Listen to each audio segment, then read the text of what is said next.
బాంబుల మోత ఒక్కరోజు మాత్రమే ఉంటుంది. కానీ జబర్దస్త్ లో నా పంచుల ప్రవాహం ప్రతి గురువారం ఉంటుంది అంటున్నాడు ఆది. మరి ఆ పంచుల ప్రవాహంలో కొట్టుకుపోవాలంటే లెట్స్ వెల్కమ్ హ్యాపీ రాధి అండ్ రైజింగ్ రాజెస్ టీమ్. కోలమ్మ గళ్ళ కోకి కాకెత్తు కెళ్ళ కోరిల్ది ఇచ్చుకోవా చెల్లో నీ సోకులన్నీ సోలోగా పాడుకుంటా నా ముద్దు పుచ్చుకోవా. ఏండి ఆ కెమెరామెన్ జీవితాలే హాయిగా ఉన్నాయండి, చక్కగా కూర్చొని సంపాదిస్తున్నారండి. ఏంటి హాయిగా ఉండేది? రోజు లేడీ గెటప్లో మిమ్మల్ని జూమ్ చేసి చూసి చూసి ఆ జీవితాల మీద ఆశలే వదులుకున్నారు. ఏమండి ఈ రోజు నేను కొత్త చీర కొనుక్కున్నాను, ఒక్కసారి సెల్ఫీ తీసుకుందామండి. ఇలా తిరగండి. ఏంటి యాంగిల్స్ లో సెల్ఫీలు? 10 సార్లు తీస్తే పవన్ కళ్యాణ్ వస్తాడా? నేనే కదా వచ్చేది. మొన్న సంక్రాంతి పండుగ రోజు ఎద్దుల పందెం చూద్దామని వెళ్ళా, తీరా చూస్తే ఇది నా పక్కన లేదు, దీన్ని కూడా ఎద్దు అనుకున్నాడు, ఇంకో ఎద్దుకు తగ్గడానికి చెప్పేసాడు. పిచ్చిలేసింది, కాసేపు ఏం చేయాలి అర్థం కాక. అంటే నేను లావుగా ఉండడం వల్ల ఉపయోగం లేదంటారా? ఎందుకు లేదు? ఒకవేళ మన ఇంటి మీద ఐటీ దాడులు జరిగినా ఏ ప్రాబ్లం ఉండదు. ఏ సంపాదించింది మొత్తం ఎటు పోతుంది అంటే ఫైల్స్ చూపించనక్కర్లా, దీన్ని చూపిస్తే చాలు. అబ్బో, ఐటీ దాడులు జరిగేటంత పేమెంట్ మీకు వస్తుందా? ఏం చెప్పమంటారండి, సాలరీ పెంచమంటేనేమో నువ్వేం పని చేస్తావు అని అడుగుతాడు, పోనీ లీవ్ ఇవ్వమంటే నువ్వు చేసే పని ఎవడు చేస్తాడు అంటాడు. ఏంటి మా నాన్నగారు ఫోన్ చేస్తున్నారండి. నాన్న అలాగే నాన్న. ఏంటి మా నాన్నగారు మెడలో ఒక పులిగోరు, చేతికి ఒక బ్రేస్లెట్ కావాలంటున్నారండి. నాకటానికి ఆకులు లేవంటే భక్తులు వచ్చి ప్రసాదంలో జీడిపప్పు వేసారా అని అడిగాడంట. ఇక్కడ మనకే ఏమీ లేవు, ఇంకొకసారి వాడు ఫోన్ చేశాడంటే వాడిని పైకి నిన్ను పుట్టింటికి ఒకేసారి పంపిస్తా. నేను వెళ్ళి జైల్లో ప్రశాంతంగా జీవితం గడుపుతా. జైల్లో ప్రశాంతంగా ఎలా ఉంటారండి? అక్కడ గజల్సి వింటూ హాయిగా జీవితం గడిపేస్తా. అంతా మన దరిద్రం అండి. పక్కింటి వాళ్ళు దరిద్రం పోవడానికి పూజలు చేస్తున్నారండి. ఏంటండి ఆలోచిస్తున్నారు? పెళ్లికి ముందు మీ నాన్న 8 పూజలు చేసి ఉంటాడా అని. ఆ దరిద్రం పోవడానికి ఒక తాయెత్తైనా కట్టుకోండి. ఇలాంటివన్నీ నమ్మడం వల్లే మన చేతులకు తాయెత్తులు, అంబానీ చేతులకేమో రోలెక్స్ వాచ్లు. ఎప్పుడైనా అంబానీ తాయెత్తు కట్టుకోవడం చూసావు నువ్వు? ఎడా ఎక్కడో కాకులు అరుస్తున్నట్టున్నాయి, చుట్టాలేమైనా వస్తారా మన ఇంటికి? అరిసింది కాకులు కాదు, నేను అనింది కూడా కాకులను కాదు మిమ్మల్ని. భలే తిట్టారు. నేను సన్నాసిని, ఎదవని, గ్యాప్ రాసిన కాబట్టి నిన్ను కట్టుకున్నాను. ఆవిడకి కూడా సరిగ్గా అలాంటి క్వాలిటీసే కావాలి, అందుకే నిన్ను కట్టుకుంది. ఇంత ఉపయోగం లేదా అండి? ఇప్పుడు అబీ టీమ్ లో నవీన్కి దువ్వెనిస్తే ఏమైనా ఉపయోగం ఉంటదా? లేదు. వీడి వల్ల కూడా ఏ ఉపయోగం ఉండదు. ఏం మాట్లాడుతున్నావురా నువ్వు? ఏంటది పేపరా? పేపర్ చదువు. తొంటం మీరు చదువుతూ నువ్వు. అబ్బో తెచ్చేవాళ్ళ పేపర్. డిక్షనరీలో అరాచకం అనే పదాన్ని తొలగించి ఆర్పి అన్న 3 పంచులు అని చేర్చడం జరిగింది. ఏంట్రా ఈ చెప్ప చేయకుండా పెళ్లి చేసుకోవడం? టీవీలో యుగాంతం వస్తుంది అంటే అర్థం కాలే. ఈడికి కూడా పెళ్లి అయితే రాదు మరి. మంచి అదృష్టవంతుడు, అందమైన భార్య దొరికింది. రే నాకు పెళ్ళైంది కదా, మీకు మంచి మందు పార్టీ ఇస్తానే. తీసరా ఈ కాలం కుర్రాలు పిల్లలకు ఊరకు భయపడిపోతుంటారా? యారా నువ్వు భయపడవా? భయం మనకి. దానికి మామూలుగా వార్నింగ్ ఇవ్వాల. ఏమనిచ్చా? పొద్దున్నే చలి బాగా ఎక్కువగా ఉంది, అంట్లు మొత్తం రాత్రికి తోముతా అని చెప్పా. ఒరే మందు తాగితే ఎందుకు ఇలా సిరా పెడతారు మన మీద? ఎవర్రా చెప్పింది? మందు తాగేవాడికి ఉన్న విలువలు ఎవరికైనా ఉన్నాయా చెప్పను. అబ్బా నువ్వు చెప్పు చూద్దాం. ఓరే ఇప్పుడు నీళ్ళు ఎక్కువ కలపకండి అంటాం, పర్యావరణం పట్ల బాధ్యత. ఇంటికి వెళ్ళేటప్పుడు జామాకు తినాలండి, వాసన రాకుండా అంటాం. ఇంట్లో వాళ్ళ మీద గౌరవం. ఫాస్ట్ గా తాగొద్దురా అంటాం, సమయ పాలన. ఎక్కువైతే ఇక్కడే పడుకోరా అంటాం, ఆప్యాయత. నాకు ఎక్కువైపోయింది నువ్వు తాగురా. ఇన్ని చెప్పినా సరే ఎందుకురా మందు తాగితే తిడతారు? అదే నాకు అర్థం కాక చేస్తున్నా. 10th క్లాస్ లో 90 తెచ్చుకున్నా, ఓ శబాష్ అన్నారు. ఇంటర్ లో 90 తెచ్చుకున్నా, ఎక్సలెంట్ అన్నారు. ఇప్పుడు 90 తెచ్చుకుంటే తిడుతున్నారు. రే పెళ్ళి అయితే కొత్త విషయాలు తెలియవంటారా? అసలు విషయం ఉందో లేదో డౌట్ వస్తుందే తప్ప కొత్త విషయాలు ఎప్పటికీ తెలియవు. మగాడు ఎప్పటికీ ఒక విద్యార్థిలాగే మిగిలిపోతాడండి. ఎందుకంటే తల్లి నేర్పుద్దేమో అని చెప్పి పెళ్ళం అనుకుంటది, పెళ్ళం నేర్పిస్తదేమో అని తల్లి అనుకుంటది. ఎవరూ నేర్పించక మనం ఎదవల్లా మిగిలిపోతాం. ఎందుకు అంత చిరాకు గీసిరేసావు? అవుతారా వరుడు కావాలి 100 కోట్లు ఇస్తానంటుంది. అయినా మనకు పెళ్లిళ్ళు అయిపోయి మనకు అనవసరం అది. ఇలాంటప్పుడే తెలివిగా ఆలోచించాలరా.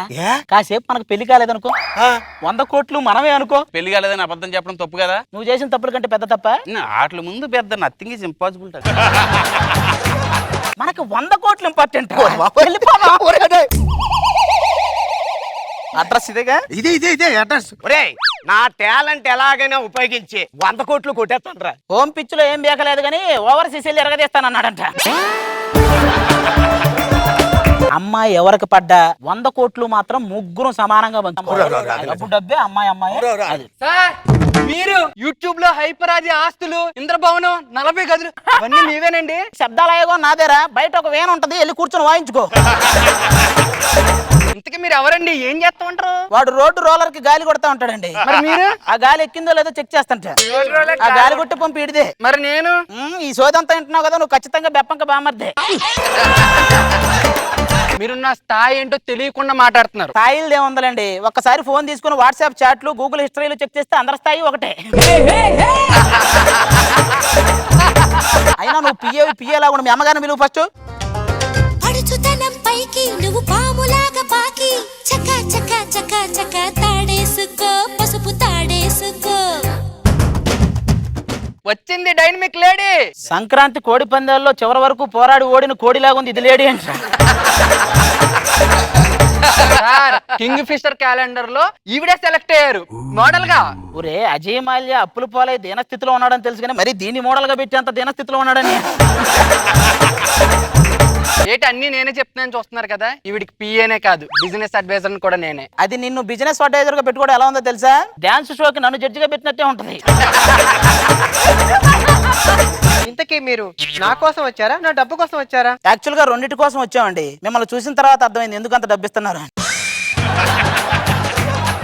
ఏమండే మీరు ఊ అనండి, మిమ్మల్ని పువ్వుల్లో పెట్టి చూసుకుంటారు. నేను కూడా పువ్వుల్లో పెట్టి చూసుకుంటాను. నేను మాత్రం పొదల్లోకి వెళ్ళి చూసుకుంటానంటరా. నాకెందుకో మీ ముగ్గురులో ఇతను కొంచెం స్పెషల్ కనబడుతున్నాడండి. అంటే మేము సింగిల్ స్క్రీన్ లాంటి వాళ్ళం అండి. ఎట్ టైం మా అయితే ఒక సినిమా ఆడిద్ది, మనోడు మల్టీప్లెక్స్ 5-6 సినిమాలు ఆడుతుంటాయి. ఇతను కాదు మేడం, అతన్ని చూడండి అచ్చం బ్రూస్లీ బాడీలో ఉంది. ఈ టైప్ బాడీ రావాలంటే ఏం చేయాలండి? ఏం లేదండి, ఒక 20 రోజులు ఐసీయూ వార్డులో ప్రాణాలతో పోరాడితే చాలు. ఇంతకీ మీ ఇష్టదైవం ఎవరు? నేను ఒకళ్ళని ఇష్టపడినండి, అందరి దేవుళ్ళని కూడా పూజలతో వస్తాను. అంతమందిని పూజిస్తున్నాడు కాబట్టి ఆ మాత్రం ఆరోగ్యమైన ఉంది. ఇంతకీ మీ ఇష్టదైవం అండి? క్వశ్చనే రాంగ్ అండి. ఇప్పుడు దేవుడు కోసం తపస్సు చేసే వాళ్ళు మధ్యలో రంభా ఊర్వశి వచ్చి భంగం చేస్తారేమో అని భయపడతారు, కానీ వీడు భంగం చేయడం కోసమే తపస్సు చేస్తాడు. మరి మీకండి? అంటే బేసిక్ గా నాకు భగీరథుడు అంటే చాలా ఇష్టం అండి. ఆ మగాడు ఆడదాన్ని కిందకి దించాలి అని చూస్తుంటాడు కానీ దించలేదు, కానీ ఆయన ఆకాశంలో ఉన్న గంగనే కిందకి దించాడు. అందుకని నాకు బాగా ఇష్టం ఆయన. వచ్చి మీరు సేఫ్ అవుతుంది, ఏమన్నా తీసుకోండి. ఎవరెక్కడ? ఇదిగో అమ్మా ఇది ఉంచు. ఓ సారీ అండి, మేము ట్రాఫిక్ లో ఉన్నాం అనుకున్నాం, ఇంట్లో కదా. ఏమండి మీకు అన్నట్టు చెప్పడం మర్చిపోయాను, నాకు తమ్ముడు ఉన్నాడండి. ఒరే తమ్ముడు. ఓ రేఖ సోదరుడు శంకర్ ఇక్కడే ఉన్నాడా? వీడి కూడా పెళ్లి సంబంధాల కోసం పేపర్లు యాడ్ ఇచ్చామండి. వీడి కూడా 200 కోట్లు ఉన్నాయి. వాళ్ళు వచ్చే టైం అయింది. ఓ వాళ్ళు కూడా వస్తున్నారు ఇది చూసుకోవడానికి. అదిగోండి మాటల్లోనే చెప్పి వస్తున్నారు. అదేంటండి మీరు అడి తిరిగారు? మాకు ఆడవాళ్ళంటే ప్రాణం. పొద్దుగాల 6 గంటలకు లేస్తాం, చేసుకోబోయే అమ్మాయిని తప్ప ఎవరిని చూడం. అది కాదురా, ఆ టీం మెంబర్స్ అంతా నా మాటే వింటారు. ఏమండి వాళ్ళు ఎవరో కదండి, మా తమ్ముడు కోసం చూడడానికి వచ్చిన వాళ్ళండి. అంటే తిరగాలంటారా? తిరగండి. తప్పదంటారా? అయ్యో తప్పదండి. అదేంటండి మీరు అడి తిరిగారు? మాకు మగాళ్ళంటే ప్రాణం. పొద్దుగల 6 గంటలకల్లా లెగిస్తాము. మేము చేసుకుపోయే మగాళ్ళని తప్ప మరి ఎవరిని చూడం. అబ్బా మీరు చూడండి, ఇటు తిరగమంటారా? మీరు తిరగండి. ఒరే తమ్ముడు ఇక్కడ పావు వచ్చినట్టుంది. పాము కాదండి, మావే చిన్న చిన్న బుసలు వస్తాయి. తమ్ముడు నీకు ఎవరు నచ్చారా? నాకు ఆ లావుటావి నచ్చినాది. నచ్చితే నీకు గడ్డపార దిగుతాది. అదేంటండి వాళ్ళ గురించి మీరు చెప్తున్నారు? అవునండి, మగుడు పిల్లలైతే చెప్పుకోరా. ఇంత మోసం చేస్తారా? ఎన్ని సెక్షన్లు ఉన్నాయి, అన్ని సెక్షన్లు వేసి మేము లోపల బొక్కలో దోయిస్తాను. పదా పోలీస్ స్టేషన్ కి. ఏమండి ఆవుని తీసుకెళ్తున్నారేంటి? ఇది పెద్ద 420. చెన్నైలో 5గురిని, బెంగళూరులో 4గురిని, హైదరాబాద్ లో 3గురిని చీట్ చేసింది. అంటే ఇంతకీ మాకు పెళ్ళైనా పెళ్ళి అవ్వలేదని అబద్ధం ఆడిన ఆ కేసు గురించి రాలేదా మీరు? అంటే మీరు కూడా చీట్ చేశారా? స్టేషన్ కి పిట్టల ద్వారా మమ్మల్ని కూడా పట్టించావు కదా.